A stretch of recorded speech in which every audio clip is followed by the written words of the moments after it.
ജോണാട്ട, ആന്റണി രാജുവിനെ തൻ്റെ ജീവിതകാലത്തിൽ തന്നെ ഏറ്റവും അധികം വേട്ടയാടിയ ഒരു കേസായിരുന്നു തൊണ്ടി മുതൽ ഒളിപ്പിച്ചൊരു കേസ്.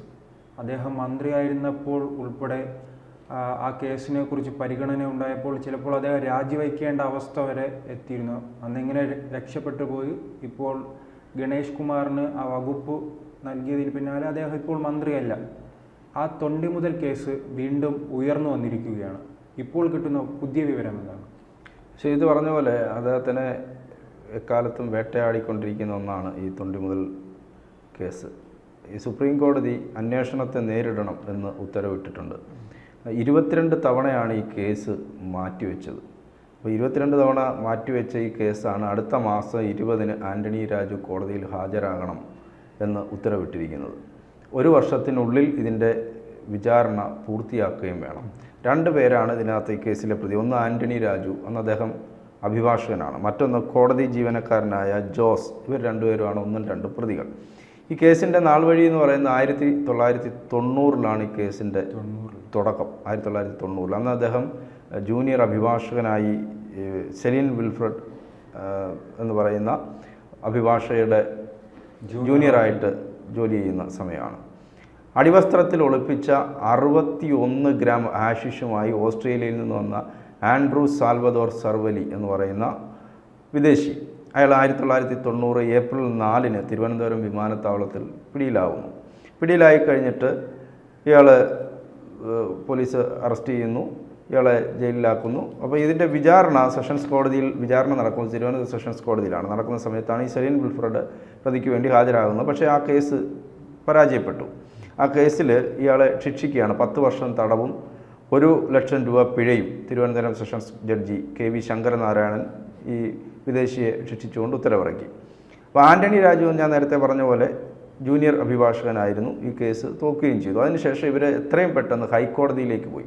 ഹൈക്കോടതിയിൽ പോയപ്പോൾ അവിടെ കുഞ്ഞിരാമ മേനോൻ എന്ന് പറയുന്ന അതിപ്രഗത്ഭനായ വക്കീലാണ് ഈ വിദേശിക്ക് വേണ്ടി രംഗത്ത് വന്നത്, വാദിക്കാനെത്തുന്നത്.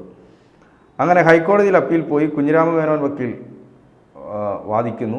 ആ കേസിൽ പക്ഷേ ഇയാളെ വെറുതെ വിടുന്നു. അതിനകത്ത് പ്രധാനമായും കേസിൽ ഹൈക്കോടതി പ്രതിയെ വെറുതെ വിട്ടുകൊണ്ട് പറയുന്ന ഒരു കാര്യം, ഇതിലെ പ്രധാന തൊണ്ടി വസ്തു എന്ന് പറയുന്ന അടിവസ്ത്രമാണ്. കാരണം അടിവസ്ത്രത്തിൽ ഒളിപ്പിച്ചാണല്ലോ ഇത് കൊണ്ടുവന്നിട്ടുള്ളത്. ഈ അടിവസ്ത്രം ഇയാൾക്ക് പാകമല്ല, അല്ലെങ്കിൽ പ്രതിയുടേതല്ല എന്ന വാദമാണ് അന്ന് പ്രതിഭാഗം ഉന്നയിച്ചത്. ആ വാദം കോടതി അംഗീകരിച്ചു. അങ്ങനെ ഇയാളെ വെറുതെ വിട്ടു, ആൻഡ്രൂവിനെ വെറുതെ വിട്ടു. എന്നിട്ട് കോടതി നേരിട്ട് ഇത് ബോധ്യപ്പെടുകയാണ്. ഇയാൾക്ക് ഈ അടിവസ്ത്രം ഇടാനായി കൊടുക്കുന്നു. അയാൾ ഇടാൻ ശ്രമിച്ചിട്ട് അത് പറ്റുന്നില്ല. അപ്പോൾ കോടതി നേരിട്ട് കണ്ടല്ലോ ഇയാളുടേതല്ല അടിവസ്ത്രം എന്ന് കോടതിക്ക് നേരിട്ട് ബോധ്യമായതിൻ്റെ അടിസ്ഥാനത്തിലാണ് ഇയാളെ വെറുതെ വിടുന്നത്. വെറുതെ വിട്ട ഉടനെ ഇയാൾ ഓസ്ട്രേലിയയിലേക്ക് പോവുകയാണ്. അപ്പോൾ ഓസ്ട്രേലിയയിലേക്ക് കടന്ന ഈ സാൽവദോർ സർവരി, അവിടെ ഇയാൾ ചില്ലറക്കാരനല്ല. അപ്പോൾ ഇയാൾ അവിടെ ചെന്നിട്ട് അവിടെ ഒരു കൊലക്കേസിൽപ്പെട്ടു. അവിടുത്തെ കൊലക്കേസിൽ പ്രതിയായി. കൊലക്കേസിൽ പ്രതിയായപ്പോഴത്തേക്ക് ഇയാൾ അവിടെ മെൽബൺ റിമാൻഡ് സെൻറ്ററിൽ തടവിൽ കിടക്കുമ്പോൾ ഇയാൾ അവിടുത്തെ തടവുകാരനോട് പറഞ്ഞു, കേരളത്തിലെ കേസിൽ അഭിഭാഷകൻ്റെയും കോടതിയിലെ ക്ലാർക്കിൻ്റെയും സഹായത്തോടെ രക്ഷപ്പെട്ട കഥ ഇയാൾ പറഞ്ഞു. ഞാൻ കേരളത്തിലൊരു കേസിൽപ്പെട്ടു, അവിടെ അടിവസ്ത്രത്തിൽ ഹാഷിഷുമായിട്ട് വന്നു, പക്ഷേ എന്നെ അവിടുത്തെ ഒരു അഭിഭാഷകൻ രക്ഷപ്പെടുത്തി. അപ്പോൾ അങ്ങനെയാണല്ലോ, നമ്മളെ രക്ഷപ്പെടുത്തിയ ആളിനെ കുറിച്ച് നമ്മളെപ്പോഴും ഓർത്തുകൊണ്ടേയിരിക്കും. സ്മരണ വേണം എന്ന് പറയുന്ന പോലെ ഓസ്ട്രേലിയയിലെ ജയിലിൽ കിടക്കുമ്പോഴും ഇവിടുത്തെ ആന്റണി രാജുവിനെ ഓർത്തുകൊണ്ടേയിരുന്നു. ആന്റണി രാജു ജട്ടി മാറ്റിയ കഥ ഈ തടവുകാരനോട് പറഞ്ഞു. പക്ഷേ ഈ തടവുകാരൻ അത്ര നല്ല പുള്ളിയല്ലാത്തതുകൊണ്ട് അയാൾ എന്ത് ചെയ്തതെന്ന് വെച്ചാൽ, അവിടുത്തെ കൊലക്കേസ് അന്വേഷിച്ച ഡിറ്റക്റ്റീവ് സംഘത്തിനോട് ഇയാൾ ഇതെന്ന് പറഞ്ഞു. ഇയാളെ ഇങ്ങനെ ഒരു സംഭവമുണ്ട്, ഇയാളന്ന് കേരളത്തിൽ പോയിട്ട് ഇങ്ങനെയൊക്കെ സംഭവിച്ചു, ഇയാളെ രക്ഷപ്പെടുത്തിയാണെന്ന് പറഞ്ഞ്. കേസുകളും ഇങ്ങനെയാണല്ലേ, ഇങ്ങനെയാണ് പലരും ഈ ഒറ്റിക്കൊടുത്തിട്ടൊക്കെയാണ് പല കേസുകളും. ഈ ജയിലിൽ പോയിട്ട് പഴയ കഥകൾ വിളമ്പുന്ന ഒരു സാഹചര്യം പലപ്പോഴും പല കഥകളും കേട്ടിട്ടുണ്ട്. ഉണ്ട് പല അന്വേഷണത്തിനും വഴിത്തിരിവായിട്ടുണ്ട്. അതെ. അപ്പോൾ അങ്ങനെയാണ് 1996 ജനുവരി 25-ന് ഈ തടവുകാരൻ്റെ മൊഴി രേഖപ്പെടുത്തുകയാണ്. ഈ മൊഴി കാൻബറയിലെ ഇന്ത്യയിലെ ഇന്റർപോൾ യൂണിറ്റായ CBIക്ക് അയച്ചു. ഇങ്ങനെയൊരു സംഭവം നടന്നിട്ടുണ്ട്, കാരണം ഇന്ത്യയിൽ നടന്ന കേസാണല്ലോ. അങ്ങനെ ഇങ്ങോട്ട് അയച്ചു കൊടുക്കുന്നു. CBI ഡൽഹി ആസ്ഥാനത്ത് നിന്ന് ഈ കത്ത് കേരള പോലീസിന് ലഭിക്കുന്നു. അപ്പോൾ ഈ കത്ത് കണ്ടെടുത്തോടെ കേസിൽ കൃത്രിമം നടന്നുവെന്ന് ചൂണ്ടിക്കാട്ടി അന്വേഷണ ഉദ്യോഗസ്ഥനായ CI KK ജയമോഹൻ ഹൈക്കോടതി വിജിലൻസിന് പരാതി നൽകി. ഇതിനകത്ത് കൃത്രിമം നടന്നിട്ടുണ്ട് എന്ന് പറഞ്ഞിട്ടുണ്ട്. യഥാർത്ഥ അടിവസ്ത്രം മാറ്റിയിട്ടാണ് ആൻ്റണി രാജു, ജൂനിയർ അഭിഭാഷകനായ ആൻ്റണി രാജു കോടതി ജീവനക്കാരനായ ജോസിൻ്റെ സഹായത്തോടെ യഥാർത്ഥ അടിവസ്ത്രം മാറ്റി എന്നുള്ള പരാതിയാണ് വന്നിരിക്കുന്നത്. 3 വർഷത്തെ പരിശോധന നടത്തിയിട്ട് ഇക്കാര്യം അന്വേഷിക്കാൻ ഹൈക്കോടതി ഉത്തരവിട്ടു. അങ്ങനെ ഉത്തരവിട്ടതിൻ്റെ അടിസ്ഥാനത്തിലാണ് ഈ ആൻ്റണി രാജുവിനെയും ജോസിനെയും 1ഉം 2ഉം പ്രതികളാക്കി കേസെടുക്കുന്നത്. ഇതിനിടെയാണ് ആൻ്റണി രാജു MLA ആയി.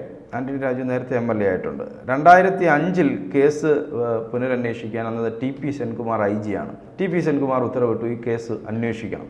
അങ്ങനെ 2006 വഞ്ചിയൂർ കോടതിയിൽ കുറ്റപത്രം നൽകി. ഈ കേസ് അന്വേഷിച്ചിട്ട് 2006 വഞ്ചിയൂർ കോടതിയിൽ കുറ്റപത്രം നൽകി. പക്ഷേ അന്ന് കുറ്റപത്രം നൽകിയെങ്കിലും 8 വർഷം ഈ കേസ് വെളിച്ചം കണ്ടില്ല. 2014 പ്രത്യേക ഉത്തരവിറക്കി കേസ് നെടുമങ്ങാട് കോടതിയിലേക്ക് മാറ്റുന്നത്. അങ്ങനെ മാറ്റിയപ്പോഴാണ് ഈ ആൻ്റണി രാജു വിചാരണയിൽ ഒന്നും ഹാജരായിട്ടില്ല. നിരവധി തവണ അദ്ദേഹം ഹാജരാകാതെ അങ്ങനെ ഈ കേസ് നിരന്തരം മാറ്റിവെക്കേണ്ടി വന്നു. 22 തവണയാണ് ഈ കേസ് പരിഗണിച്ചത്. ആ സമയത്തൊന്നും ആൻ്റണി രാജു ഹാജരായിട്ടുണ്ടായിരുന്നില്ല. അപ്പോൾ അതിനുശേഷം വന്ന ഉദ്യോഗസ്ഥർ ഇദ്ദേഹത്തിനെതിരെ അന്വേഷണത്തിന് ഉത്തരവിടുകയും ഇപ്പോൾ അത് കോടതിയിലെത്തുകയും സുപ്രീം കോടതി ഈ ആൻ്റണി രാജുവിനെതിരെ അന്വേഷണത്തിന് ഉത്തരവിടുന്നു, ഹാജരാകണമെന്ന് പറയുന്നു. അപ്പോൾ ഇദ്ദേഹത്തിൻ്റെ രാഷ്ട്രീയ ജീവിതം തന്നെ ഈ അടിവസ്ത്രം മാറ്റിയതിനെ ആശ്രയിച്ചാണ് ഇനി ഇദ്ദേഹത്തിൻ്റെ രാഷ്ട്രീയ ഭാവി എന്ന് പറയുന്നത്. ഇദ്ദേഹം അറിയാമല്ലോ, കേരള കോൺഗ്രസ്സിലായിരുന്നു. കേരള കോൺഗ്രസ്സിൽ ജോസഫ് ഗ്രൂപ്പിൻ്റെ നേതാവായിരുന്നു ഇദ്ദേഹം. അവിടെ നിന്നാണ് ഇദ്ദേഹം പിന്നീട് ജനാധിപത്യ കേരള കോൺഗ്രസ് എന്ന് പറഞ്ഞിട്ട് ഫ്രാൻസിസ് ജോർജിൻ്റെ പാർട്ടിയിലേക്ക് പോകുന്നത്.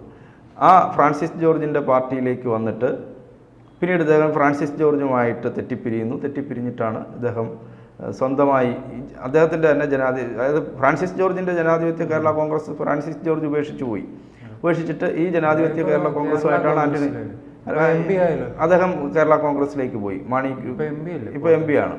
അങ്ങനെയാണ് ഇദ്ദേഹം ഈ ജനാധിപത്യ കേരള കോൺഗ്രസിൻ്റെ നേതാവായി. ഇടക്കാലത്ത് വെച്ച് ഇദ്ദേഹം എനിക്ക് തോന്നുന്നു PC ജോർജിൻ്റെ കൂടെ കുറേ കാലം ഉണ്ടായിരുന്നു. ഫ്രാൻസിസ് ജോർജ് ഉണ്ടായിരുന്നു. അതിനുശേഷമാണ് എന്തായാലും വളരെ തന്ത്രപൂർവ്വം അടിവസ്ത്രം മാറ്റി. അതെ അടിവസ്ത്രം മാറ്റി അദ്ദേഹം എന്തായാലും ആ പ്രതിയെ രക്ഷിക്കാൻ ശ്രമിച്ചു എന്ന് മാത്രമല്ല, രക്ഷിക്കാൻ ശ്രമിച്ചു എന്നല്ല. പ്രദീപ് അറിയുന്നുണ്ടോ ഈ പൊല്ലാപ്പല്ല? അയാൾ ഇതൊന്നും അറിയുന്നുണ്ടായിരിക്കത്തില്ല. അയാൾ ഇനി ഈ കഥ വേറെ ആളുകളുടെ അടുത്ത് പറയുന്നുണ്ടാവും. എന്തായാലും ആൻ്റണി രാജുവിൻ്റെ രാഷ്ട്രീയ ഭാവി, അല്ലെങ്കിൽ അദ്ദേഹത്തിൻ്റെ ആദ്യ ഘട്ടത്തിൽ മന്ത്രിസ്ഥാനം തന്നെ ഈ കേസ് ഇങ്ങനെ കിടക്കുന്നതുകൊണ്ട് ഇദ്ദേഹത്തിനെ ആദ്യ ഘട്ടത്തിൽ മന്ത്രിയാക്കണ്ട എന്ന് തീരുമാനിച്ചിട്ട് ഗണേഷ് കുമാറിനെ ആക്കാൻ തീരുമാനിച്ചു. അപ്പോൾ ആ സമയത്താണ് ഗണേഷ് കുമാറിൻ്റെ സഹോദരി ഗണേഷ് കുമാറിൻ്റെ ഒരു സ്വത്ത് തർക്കത്തിൻ്റെ പരാതിയുമായി മുഖ്യമന്ത്രി പിണറായി വിജയനെ കാണുന്നത്. അങ്ങനെയാണ് എന്നാൽ പിന്നെ ആൻ്റണി രാജു ആകട്ടെ എന്ന് തീരുമാനിക്കുന്നത്. ഈ 2.5 വർഷം അദ്ദേഹം മന്ത്രിയായി. എന്തായാലും മന്ത്രിസ്ഥാനം പോയി. അതിനുശേഷം ഇദ്ദേഹം ഈ കേസിനെ മന്ത്രി ചട്ടി മാറ്റിയ കേസ്, അന്നും ഈ ആരോപണം ഉണ്ടായിരുന്നതാണ്. ഏത് അന്വേഷണവും നേരിടാൻ തയ്യാറാണ് എന്ന് ആൻ്റണി രാജു പറയുന്നുണ്ട്. അപൂർവങ്ങളിൽ ഈ തെളിവ് നമ്മൾ ഇല്ലാതാക്കുക എന്നൊക്കെ പറയുന്ന ചില വക്കീലന്മാർ വാദിച്ച് ജയിക്കും. ഇത് വളരെ തന്ത്രപരമായി ആൻ്റണി രാജു തെളിവ് നശിപ്പിക്കുകയാണ് ചെയ്തത്. അപ്പോൾ ആ കേസിൽ ഇദ്ദേഹത്തിനെ ശിക്ഷിക്കുമോ ഇല്ലയോ എന്നുള്ളതാണ് ഇനി നമ്മൾ കാത്തിരുന്ന് കാണുന്നത്.